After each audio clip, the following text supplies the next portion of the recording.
It begins the way all tragedies begin, not with cruelty, but with affection. You believe her when she says you're different, that she wants truth, that she values loyalty. You believe because it feels true. Her eyes don't lie. Her voice shakes with sincerity. She reaches for your hand like someone who's drowning, and for a while, it feels like you're saving each other. But then she changes. Not gradually, not with warning. One day, she simply vanishes. Her tone turns distant. Her body's still there, but her soul has receded. And you, confused, spiral into self-interrogation. What did I do wrong? What triggered her retreat? What truth did I fail to offer? You assume it was a decision, a weighing of reasons, a conscious departure. But what if there was no decision at all? What if her betrayal wasn't an act of will, but a movement from beneath the floorboards of her own psyche? Freud's most terrifying revelation wasn't about sex. It wasn't even about repression. It was about the illusion of authorship, the lie that we control what we feel, what we want, and what we destroy. He studied women not to reduce them, but to expose the machinery hidden behind their tenderness. What he found was not malice. It was something worse, instinct in disguise. A psyche ruled not by principle, but by performance. Not by guilt, the inward cry of conscience, but by shame, the external whisper of judgment. She doesn't betray you because she wants to. She betrays you because something ancient and invisible moves her when she isn't watching. Her love isn't calculated, but it is conditional. Conditional on what you cannot see, the shadows of her past, the hormonal tides beneath her thoughts, the programming written in her blood long before she knew your name. You've heard it said she's more emotionally intelligent, that she feels deeper, reads better, intuits more. But what if emotional intelligence isn't wisdom? What if it's camouflage? Freud called it hysterical cognition. The female unconscious not as a mirror, but as a prism, warping reality to protect emotional continuity. When she says she never loved you, she might believe it. When she claims she was always unhappy, she may be telling her truth, not the truth. This is not lying. It's a rewriting. A theater built in real time to protect the actress from a script she didn't choose. Imagine standing across from her, the same woman who once clung to you like oxygen, and hearing her describe a version of the past that never existed. Not out of malice, but out of need. Her psyche demands a narrative that aligns with her current feeling. And the facts, your loyalty, your sacrifices, your truths, must burn to fuel it. Freud said that the female conscience is fundamentally different. Where the male ego is shaped by internal laws, guilt, duty, hierarchy, the female ego is sculpted by social approval, the invisible hand of the collective. She becomes what is safe to become. She adapts not to truth, but to strategy. And what is more strategic than emotion? You loved her because she seemed so sure, so certain. But certainty in a woman is often the voice of the animus, not her, but the masculine archetype inside her, corrupted by projection and pride. When her animus speaks, it speaks with finality, with superiority, with moral absolutism. You argue, you plead, you try to show her that her memory is wrong, that her anger is displaced, that her narrative is fiction. But you're not arguing with a person anymore. You're arguing with an unconscious force that has already rewritten the script. She was never just seeing you. She was seeing herself, the self she wanted to become through you. And when you failed to deliver that transformation, when the fantasy shattered against your realness, the spell broke. You didn't stop being lovable. You stopped being useful to the illusion. And in her mind, that felt like betrayal. This is the horror Freud unearthed, not that women are monsters, but that they are vessels of a nature so deeply buried even they cannot name it. That the betrayal you feel was never about you. That the wound she opened in your life was just a mirror of the wound inside hers. You were not abandoned. You were reauthored. You were edited out of the story she needed to believe. And here's the question Freud forces us to ask, the one we're too frightened to say aloud. If love is governed not by will but by unconscious need, if memory is rewritten to justify emotional survival, if betrayal is not chosen but programmed, then what hope is there for truth between man and woman? What hope is there for trust when even sincerity can be a mask worn by instinct? And if the most dangerous women don't know what they're doing, What does that make the men who love them? We grow up believing that love is a choice, that relationships are the product of shared values, deliberate affection, mutual respect. We cling to this because it grants us agency, the comforting lie that we are the authors of our heartbreak, that we can understand and control who stays, who leaves, and why. But Freud knew better. He dismantled this illusion with surgical precision. In The Ego and the ID, he revealed the brutal architecture of the human psyche, a machine powered not by reason, but by compulsion. The ego, our conscious identity, is not the driver. It is the mask. The real force, the hidden hand, is the unconscious. This means the woman who says she left because she didn't feel seen, or it just didn't feel right anymore, is not deceiving you. She is echoing a decision already made by something deeper. Her language is post-rationalization, not the cause, but the consequence of a shift within her unconscious program. You want answers. You want logic. But there is no logic in survival instinct. Only movement. Only instinctive retreat from what no longer serves the inner strategy. Freud called this the repetition compulsion, the haunting drive to reenact unresolved patterns from childhood, even at the cost of peace. For women, this often means projecting the unresolved image of the father onto every man they meet. Not the father's face, but the father's absence, his anger, his distance, his conditional love. And when you reflect that shadow back, even by accident, the spell begins. You may think you're her partner, but to her unconscious, you're the stage.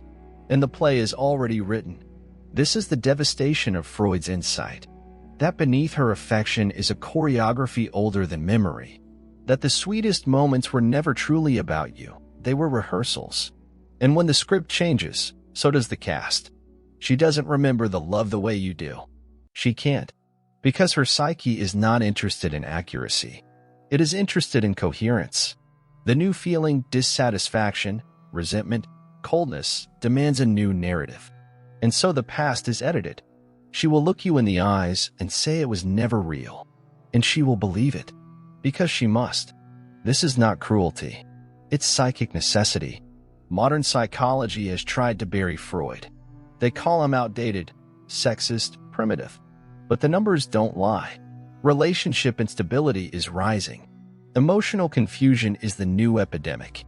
And beneath it all, the same pattern repeats. Men bewildered by sudden shifts in women they trusted, women haunted by desires they cannot name. Freud's brilliance wasn't in offering comfort. It was in refusing it.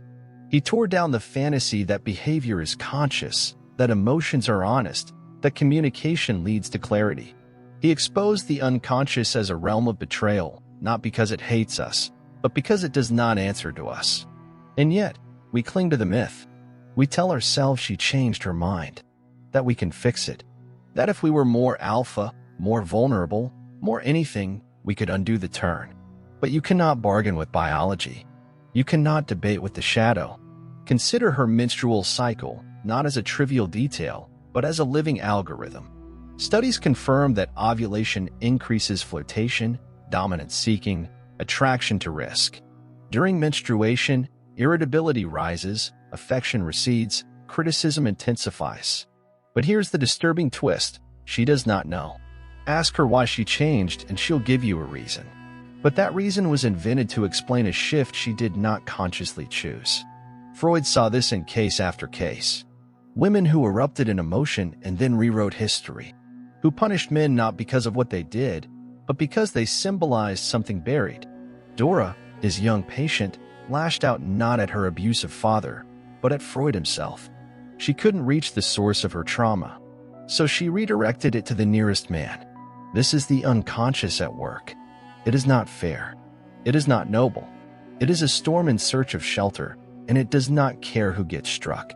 So what happens to the man on the receiving end of this force? He doubts himself. He replays every word, every gesture, every silence. He thinks, I must have failed her. But what if his only failure was expecting reason from a realm governed by chaos? What if his pain was not the result of betrayal, but of expecting human love to be more than biological survival dressed in poetry? This is the curtain Freud pulled back.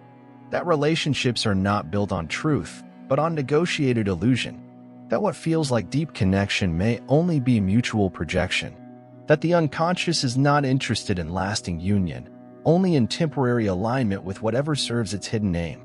And when that aim shifts, so does everything else. This is the storm you were caught in, not because she lied, but because you believed. And now comes the quiet collapse, not of the world around you, but of the world within you. You sit in the aftermath, trying to reconcile the warmth of her voice with the coldness of her exit. You replay the laughter, the intimacy, the words whispered in low-lit rooms. I've never felt this way before. But now she is gone, and worse, she rewrites the past as if you never mattered. You feel betrayed. But what if the betrayal was never hers? What if the real betrayal was yours? Not betrayal by action, but by assumption. You assumed love was mutual. That memory was shared. That connection meant permanence. But Freud dismantles every one of those assumptions. He shows you the hidden theater, where every actor believes their lines are real, while the play is being directed by a force no one sees. You thought you were chosen, but maybe you were cast. You believed you were known, but maybe you were mirrored. You called it love, but maybe it was unconscious strategy, hers and yours. This is where the crisis begins, not in heartbreak, in self-revelation. You begin to ask darker questions. Not why did she change, but what part of me needed to believe she never would? Why did I trust so quickly? Why did I offer so much without demand? Why did her approval feel like salvation? And more disturbingly, why do I still want her validation even now, when I know what I know?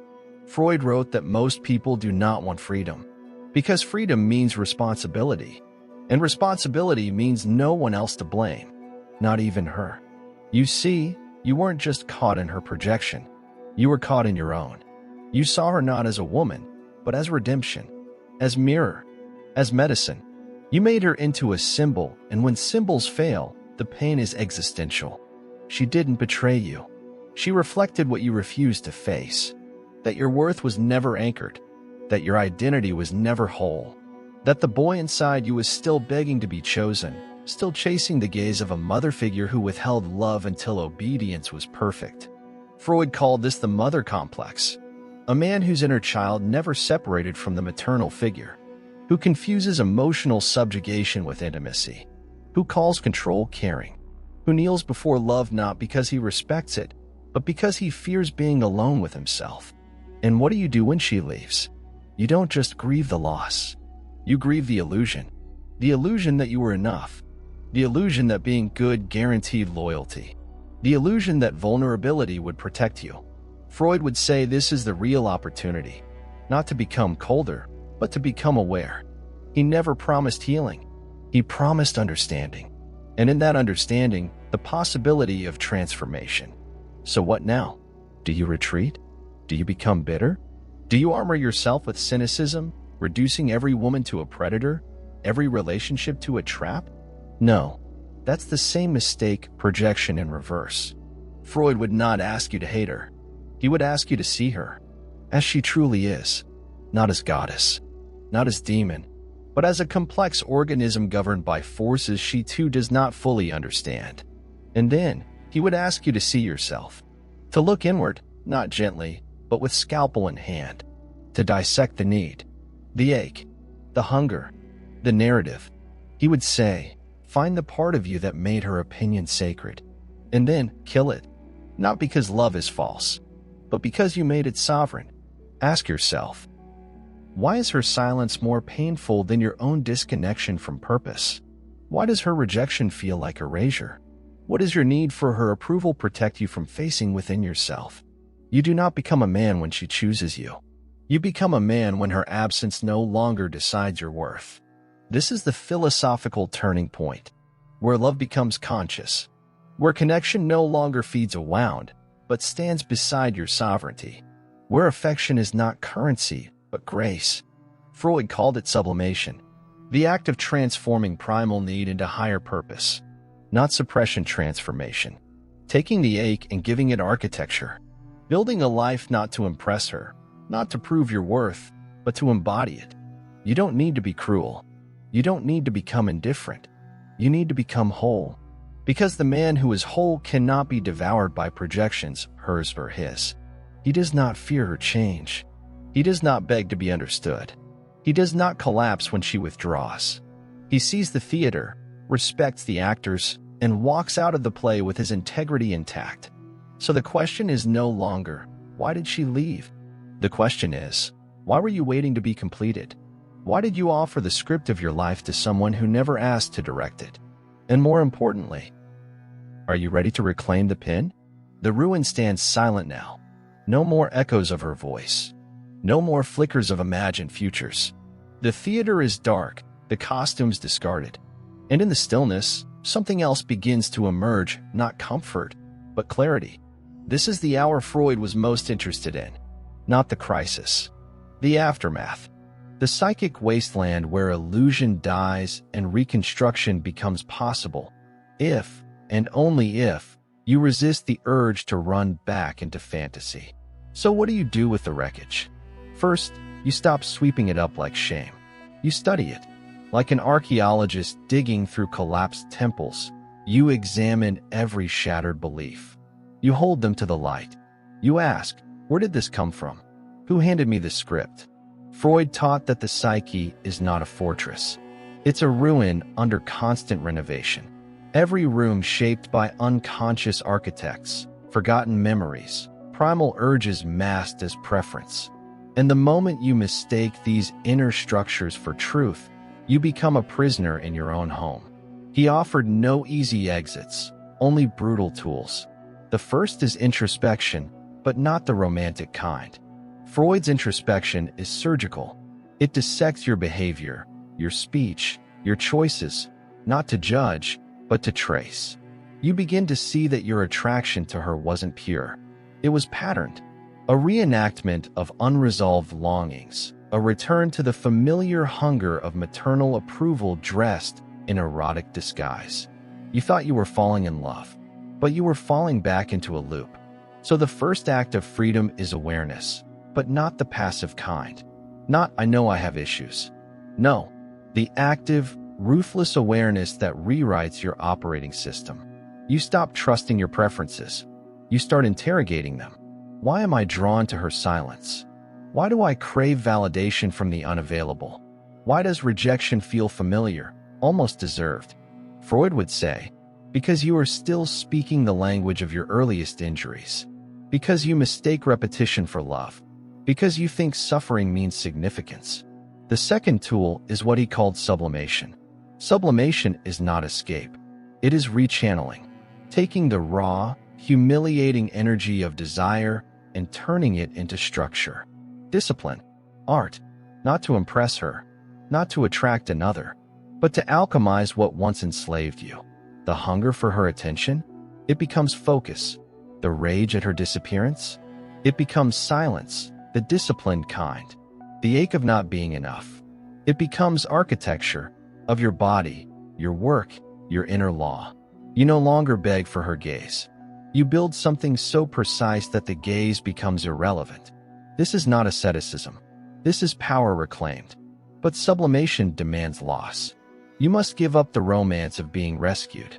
You must kill the fantasy that one day someone will arrive who sees you, understands you, heals you. Freud would laugh at that idea, not out of cruelty, but out of recognition. He saw how often people destroy each other while trying to be each other's therapists, each other's parents, each other's gods. So you stop waiting. You become the father to your own wounds. You become the judge of your own worth. You become the mirror that reflects back not fantasy, but form.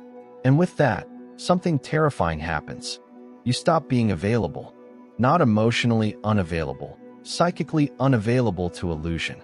You do not open your soul like a hallway, waiting for the echo of someone else's footsteps to define it. You no longer crave to be chosen, because you have chosen yourself, and that choice is not a declaration. It's a structure, a way of living that no longer bends under the pressure of affection. Freud believed that civilization began when humans learned to sublimate instinct. But he also warned, civilization without consciousness becomes repression. This is the line you now walk. You do not become stoic. You become selective. You feel everything, but you no longer broadcast it. You want connection, but you no longer abandon yourself for it. You crave love, but you refuse to chase versions of it that require your self-erasure. You become a closed circuit, not cold, contained. And from that containment, a new identity begins to form. Not one built on reaction, but on design. You build alliances, not attachments. You lead with value, not dependence. You speak when it's necessary, not when it's safe. You become readable only to those who have earned the right to interpret your silence. This is not armor. It's alignment. Not a wall, a foundation. And here lies the final test. When she returns, as they often do, not physically, but as memory, as scent, as a digital ripple in your peripheral vision, you will feel the pull. The old self will whisper, engage, perform, re-enter the script, but you will not out of spite, out of structure, because your soul is no longer a screen for her projection, because you have rewritten the part, and now you play yourself. And that is the beginning of freedom. She may never know what she did, not because she refuses to see, but because there is nothing in her mirror that reflects you. Only what she needed, only what she feared, only what she could use. And now, here you are, not just the man she left, but the man left alone with what cannot be unseen. Freud did not come to rescue you from this pain. He came to tell you it was never hers to resolve, that you were not destroyed by love, but by illusion, by the ancient story that told you to earn affection by surrendering truth, to win safety by forfeiting sovereignty. That story ends here. The child in you may still cry out, still ache for her to return and say, I was wrong, but she won't, because she wasn't lying. She was obeying a code buried so deep. Even she mistook it for love. The most dangerous betrayal isn't malice. It's instinct dressed in sincerity. And the only cure is sight. You see now that her tenderness had teeth, that her laughter had memory not of you, but of a man she hoped you would become. You failed her fantasy, not because you were weak, but because you were real. You can't go back. You can't unknow this. The world you believed in, where love was fair, memory was shared, and intimacy meant safety, has collapsed under its own dream. But from that dream, a new architecture begins, not made of trust in others, but trust in your own mind, your own rhythm, your own refusal to be read. You stop offering explanations. You stop seeking alignment with chaos. You stop bleeding for a cause that was never yours to begin with. And in that stopping, you begin, not loudly, not triumphantly, but with the slow, cold precision of someone who has learned to walk without needing applause. You do not forget her. You do not hate her. You simply let her float back into the sea of symbols from which she came. She was not your home. She was your initiation. And now you are your own mirror. This is the resolution Freud never sugarcoated. There is no healing without awakening. There is no intimacy without sovereignty. There is no love worth having that requires the death of yourself. You will still feel pain, but it will no longer confuse you. You will still remember, but you will no longer chase, because now you know. She was never choosing you. She was choosing what your presence made her feel. And when that feeling ended, so did the illusion. That truth, as cruel as it sounds, has set you free in a way comfort never could. So now, a question. One not for your ego, but for your shadow. When she looked at you, was it you she saw? Or just her escape? Tell me below, if you dare.